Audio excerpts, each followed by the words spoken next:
कैसे अपने आप को जला दिया, कुछ नहीं। प्रकृति सिखाती है बहुत कुछ। हमारी आंखों के सामने बहुत कुछ हो रहा है, हमारी आंखों के सामने बहुत कुछ घटित हो रहा है, हम अनभिज्ञ हैं, हमको समझ ही नहीं आ रहा कि प्रकृति रोज सिखा रही है कि जलना तो पड़ेगा। और देखो कहानी इसकी, ये बर्ड किंगडम का राजा है ईगल। प्रकृति रोज सिखाती है कि if you want to become eagle तो आपको जलना पड़ेगा। 70 साल औसतन उम्र होती है, 70 साल ईगल का उम्र होता है सर। लेकिन इसकी कहानी का ट्विस्ट क्या है, और वो ये है कि 40 साल जब ये हो जाता है तो इसकी जो चोंच है ये बेंड हो जाती है, आगे से सॉफ्ट हो जाती है, शिकार नहीं कर पाता।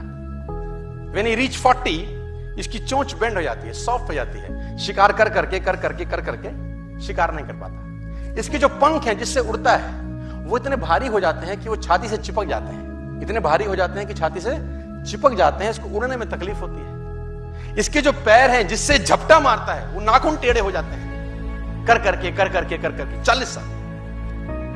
अब इसके पास चॉइस है कि 40 साल के बाद मर जाए, क्योंकि उड़ सकता नहीं है, शिकार कर नहीं सकता, पंख भारी हो गए, उड़ना दिक्कत, शिकार पकड़ नहीं सकता क्योंकि पैर के नाखून खराब हो गए, और पकड़ भी ले तो चोंच से उसको मार नहीं सकता। अब इसके पास चॉइस है 40 साल में क्या वो मर जाए। लेकिन मैं आपको बताना चाहूंगा, प्रकृति सिखाती है कि ईगल ऐसा नहीं करता। 40 साल की उम्र में ईगल अपने एरिया की सबसे ऊंची चोटी पर चला जाता है और जो चोंच है उसको सामने वाले पत्थर पे मारना चालू करता है। जब चोंच पत्थर पे मारी जाती है तो पीड़ा होती होगी, और वो पीड़ा सहता है, मार मार के पत्थर पे मार के खून निकलता है, लहूलुहान हो जाता है, दर्द से मर रहा होता है, लेकिन मारता रहता है और चोंच को तोड़ देता है।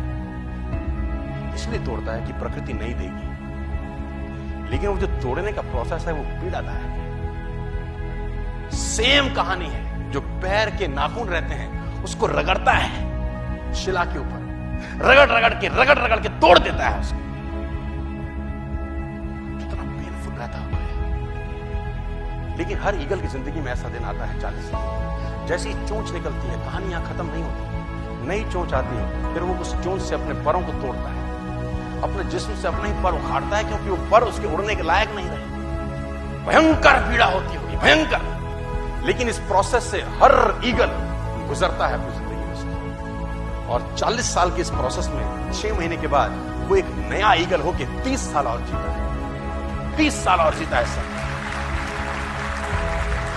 तो आहुति तो देनी पड़ेगी। आज कल परसों चॉइस आपकी है। मैं फिर कहता हूं, आज कंफर्टेबल हो जाएंगे तो जिंदगी अनकंफर्टेबल होगी, आज अनकंफर्टेबल हो जाएंगे तो जिंदगी कंफर्टेबल।